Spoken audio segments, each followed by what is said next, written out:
Hello, hello, hello, bienvenue pour ce lundi décalé de période de fête. J'espère que vous allez bien, j'espère que vous préparez cette fin d'année avec plein d'objectifs, plein la tête pour 2026. Et je vais donc parler aujourd'hui du fait de savoir dire non sans passer pour un rustre. Je vais laisser les gens se connecter. Si tu es en direct, je laisse écrire hashtag direct en commentaire. Si tu es en replay, je te laisse écrire hashtag replay. Pour ceux qui viennent de rejoindre le groupe, bienvenue à vous. Tous les lundis midi 30, il y a un lundi décalé, c'est-à-dire un petit live qui traite du thème dont on a parlé la semaine précédente pour que j'ai un petit peu de biscuit et que je vois les réponses que vous avez apportées. Coucou Pascal. Donc, la semaine dernière, on parlait du fait de se positionner par rapport au non et d'être capable de dire non sans passer pour un rustre ou une rustre. Parce que souvent, le problème, c'est qu'on n'ose pas dire non par peur de vexer, par peur du rejet, par peur de l'abandon. Et en fait, apprendre à dire non, c'est très important parce que souvent vous avez une croyance limitante qui fait que, vous avez peur de passer pour quelqu'un d'agressif ou quelqu'un de froid ou, quelqu'un de peu de valeur si vous dites non, quelqu'un d'égoïste si vous dites non alors qu'on vous demande de l'aide ou ou, heu, ou de faire quelque chose pour une autre personne. Alors bien sûr que si on vous demande de l'aide, vous n'êtes pas obligé de dire oui. Je vais vous donner un exemple et c'est pas pour autant que vous êtes quelqu'un d'égoïste. Moi, ma meilleure amie, elle m'a demandé de l'aide pour l'aider à déménager, d'accord? J'ai dit: «Non», j'ai dit: «Je peux venir si tu veux, mais je peux pas porter de poids». Pourquoi? Parce que j'ai une discopathie et que, de toute façon, si je t'aide à déménager, c'est 2 semaines derrière qui couchée, au lit, sous anti-inflammatoire et sous antidouleur. Je connais beaucoup de gens et j'en ai eu dans mes clients qui auraient dit oui. Oui, bien sûr, je vais t'aider en rongeant leurs freins, si tu veux, et en allant se péter le dos par peur de dire non. Et donc, après, en bouffant des anti-inflammatoires pendant 2 semaines et en se mordant les doigts d'avoir dit oui, en disant mais putain, mais pourquoi j'arrive pas à dire non? Parce que j'ai peur de passer pour quelqu'un de mauvais, de vexer, que l'on me fasse la gueule, etc. Donc, on va en parler aujourd'hui. Coucou Patou, coucou Anto. Pourquoi c'est difficile? Alors d'autant plus c'est difficile pour les neuroatypiques de dire non et je vais vous expliquer pourquoi. Déjà, on perçoit énormément de choses en tant que neuroatypique, c'est-à-dire qu'on perçoit les signaux, l'émotion, le climat relationnel et cetera et on a besoin en fait d'arrondir les angles parce qu'on a peur du conflit, donc on a besoin d'arrondir les angles. Pourquoi je généralise comme ça? Parce que en fait, en tant que neuroatypique, tu as toujours senti ce décalage, même quand tu étais gamin et tu as toujours voulu t'adapter. Sauf que tu n'as jamais réussi à t'adapter, tu as réussi à te suradapter, c'est-à-dire à mettre un faux self, un masque, quelque chose pour être dans la bienséance, pour être dans la norme sociétale et pour pouvoir t'intégrer au max. En gros, le neuroatypique est un petit peu le pro du caméléon qui se sent concerné dans le mode caméléon activé. Quand tu es le pro du caméléon, quand tu es en suradaptation constante, quand ça commence à faire partie de toi, en fait, c'est un pattern d'être en suradaptation, eh bien, le non est difficile à poser parce que la seule personne à qui tu dis non quand tu es en suradaptation, c'est toi. Mais tu dis oui aux autres pour t'intégrer. Donc, soit tu donnes trop de oui et tu emmagasines énormément de choses et au bout d'un moment tu vas exploser, soit, tu vas imploser. Donc qui a tendance à ne pas savoir dire non? Je vous laisse commenter dans le chat, qui ne sait pas dire non, qui a du mal avec le non et c'est OK, il y a pas de honte à avoir, ça s'apprend. Heu, Moi j'ai appris aussi, en gros, le fait est de se faire passer en premier. Ce n'est pas de l'égoïsme, mais on ne peut pas, vider son énergie à l'offrir aux autres si soi-même on ne sait pas remplir sa propre bouteille d'eau. Donc ça, c'est important. Chez, chez les neuroatypiques, il y a 3 niveaux de blocage dans le fait de ne pas savoir dire non. Le premier niveau et c'est à juste titre, c'est la peur du rejet.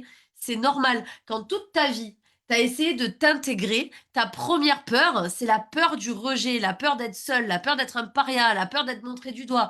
Je vais pas donner tous les tous les synonymes de ça, mais voilà, dire non, tu as peur qu'on t'en veuille. Donc peur de perdre la relation, peur d'être seul, peur d'être reclus et une relation saine intègre tes limites. Donc là, en fait, c'est là où tu te fourvoies. Dans ce premier niveau de blocage, la peur du rejet, toi, dans ta tête, tu te racontes une histoire qui est que si tu dis non, on va t'en vouloir. J'ai peur de vexer, ça on me l'a souvent dit. J'ai peur de vexer, ou peur de perdre la relation. Alors je vais vous dire un truc, hein, si quelqu'un vous fait la gueule ou rompt votre relation parce que vous avez simplement dit non à quelque chose qu'on vous a demandé, c'est que déjà la relation de base n'était pas saine et elle puait, mais vraiment beaucoup. D'accord? Une relation saine, elle intègre tes limites. Ça, dis-toi ça, marque-le, fume-le, cette phrase, mais une relation saine intègre tes limites. C'est important de savoir donc les poser. Le niveau 2 de blocage, c'est la confusion avec l'égocentrisme. Alors, là, j'adore jeter des petits pavés dans la mare. La confusion avec l'égocentrisme, c'est que souvent, il y a une grosse croyance médicale, coucou Patrick, médicale, n'importe quoi moi, une croyance limitante. Il y a des mots parfois qui traversent ma tête et qui viennent, me parasiter, rien à voir. Il y a une grosse croyance mési mé et j'ai du mal, je suis à jeun. J'ai pas mangé encore depuis ce matin. Il y a une grosse croyance limitante chez le neuroatypique, c'est, la peur d'être égoïste et donc il y a une confusion avec l'égocentrisme. Hem, Dire non, il faut que tu te dises, ça aussi marque là cette phrase, c'est se préserver.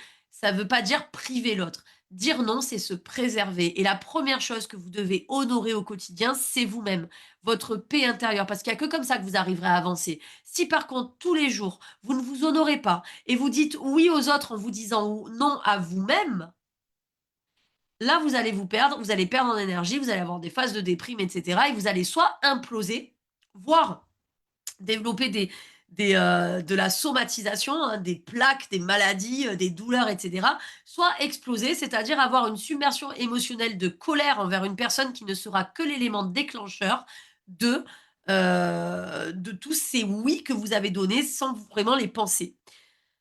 Se choisir ne signifie pas oublier l'autre, ne signifie pas non plus l'écraser. Se choisir, c'est juste s'honorer. Ça, mettez-le bien. Donc, premier niveau de blocage, la peur du rejet. Deuxième niveau de blocage, la croyance limitante sur l'égoïsme. D'accord? Donc, c'est la confusion avec l'égocentrisme. Le troisième niveau de blocage, c'est la confusion identitaire. Et ça arrive souvent. Pourquoi? Je l'ai dit au début de ce live, c'est la suradaptation qui efface vos frontières internes. Vous vous adaptez avec les valeurs des autres, vous vous adaptez avec les croyances des autres, vous vous suradaptez en fait à la société, en gros, si vous voulez, et vous vous oubliez vous-même. Donc, on dit oui pour être aimé, on dit oui pour être utile, on dit oui pour être reconnu, on dit oui parce qu'on a besoin de voir notre valeur dans le regard des autres. Et du coup, on oublie nos propres besoins. Vu qu'on a l'habitude de dire oui à tout le monde pour être aimé et qu'on dit non à nos propres besoins, on oublie nos propres besoins. Et dire non devient donc douloureux car vécu comme une rupture d'identité. Dire non devient douloureux parce qu'on a tellement peur de se faire rejeter qu'on n'arrive pas à savoir où est la limite fine entre ce que moi je veux vraiment et ce que veulent les autres et moi où je suis là-dedans. Et souvent, de toute façon, chez le neuroatypique, c'est la première chose que je dis à mes clients, quand ils se suradaptent, ils perdent totalement leur identité. Moi, je l'ai vécu à un moment donné ça, quand j'étais plus jeune, de me dire: «Mais putain, mais qui es-tu en fait et qu'est-ce que tu veux vraiment?» Et en fait, retrouver son centre, c'est également retrouver ses limites et ça, c'est hyper important de savoir où sont tes limites. Donc, comment arriver à dire non sans paraître pour un rustre? Déjà, il faut ouvrir la demande de façon douce. Je comprends ta demande. Je comprends ce que tu es en train de me demander. Mais personnellement, pour moi, ça ne sera pas possible. D'accord? Et vous n'avez pas besoin de vous justifier parce que la justification veut dire que vous n'êtes pas OK avec votre non.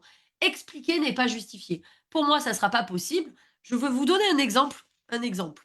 Quand j'étais aux urgences infirmières, souvent, je remplaçais beaucoup, beaucoup, beaucoup de personnes en garde de nuit jusqu'à ce qu'en fait, je vois que ma santé commençait à être, à en pâtir en fait et effectivement j'avais peur de dire non, j'avais peur qu'on me traite de fainéante et cetera. Alors je faisais plus de garde que tout le monde.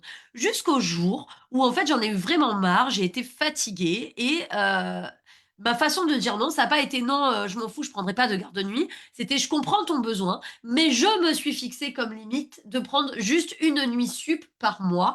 Or cette nuit sup, je l'ai déjà prise, donc ça sera non aujourd'hui à ta demande».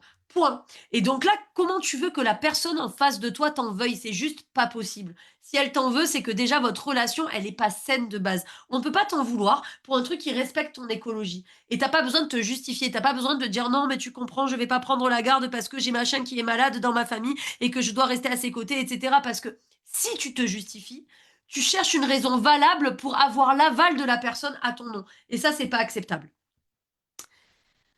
Conclusion, dire non, c'est un acte d'alignement avec toi et ça, il faut que tu le marques aussi. Dire non, c'est un acte d'alignement avec toi. Tes limites créent du respect. D'ailleurs, je vais te dire un truc, je vais plus avoir tendance à demander l'avis à une personne qui sait mesurer ses oui, c'est-à-dire qu'elle dit oui de temps en temps, mais qu'elle dit non aussi, parce que pour moi, cette personne aura un caractère où, elle va vraiment affirmer ses limites et donc une personne qui sait dire non, je vais parfois lui demander conseil parce qu'elle pourra me dire si oui ou non je fais de la merde, par exemple. Alors qu'une personne qui dit oui tout le temps, qui est toujours dans le fait d'arrondir les angles, dans le fait de ne pas faire de vagues, dans le fait de ne pas vouloir vexer, ben, je vais moins lui demander son avis parce que elle voudra toujours aller dans mon sens. Ça peut paraître caricatural ce que je te dis, mais de manière, on va dire générale, statistiquement parlant, c'est comme ça que ça se passe en fait. Euh, donc, dis-toi que le respect crée des relations beaucoup plus solides. Le respect de ses propres limites fait qu'en face, en fait, en face, ben, on va également respecter tes limites. Si toi-même, tu ne respectes pas tes limites, il n'y a aucune raison qu'en face, on le fasse. Et du coup, après, tu vas t'embourber dans des situations inextricables desquelles ça va être vraiment difficile de s'en sortir. Et c'est à ça que sert d'ailleurs le coaching que l'on pratique. Dire non sans brusquer, c'est possible. Dire non sans culpabiliser, c'est nécessaire. Donc, si tu veux apprendre à dire non, dans tous les cas, je vais discuter avec toi et je pourrais te faire passer un petit test en privé sur apprendre à dire non et voir comment toi, ben, tu t'en sors par rapport à ça. Et puis, on discutera de savoir comment tu fixes tes limites et si tu te respectes et tu t'honores au quotidien. Donc, Marc, en commentaire, non, c'est non, si tu veux apprendre à dire non, et je viendrai en discuter avec toi et je t'enverrai un petit test de savoir dire non. Non, c'est non. Je te souhaite un bon appétit et je te laisse avec ça.